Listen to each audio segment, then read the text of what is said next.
Namhlanje Mthokozisi Thwala utshela inkantolo ukuthi kunabantu abangaziwa abafika endlini basusa uthuthuva. Kodwa ke Ummeli Wabamangalelwa ushaya amakhala ngalokhu. And did you see that person that it was indeed the second intruder? Yebo, noma ngambona ngisweet but ni height yakhe ngambona. I'm saying to you, Yebo. You pass without incident. He doesn't stop you. He doesn't restrain you. That's the second intruder.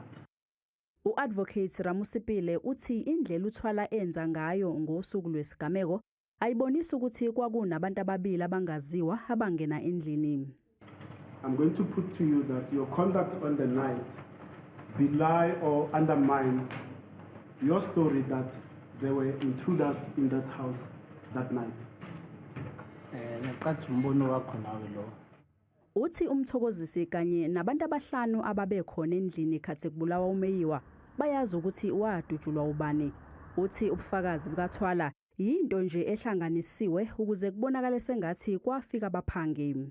And I put it further that you and those people that I've mentioned fabricated and fashioned this tale of intruders coming into the house and the botched robbery story.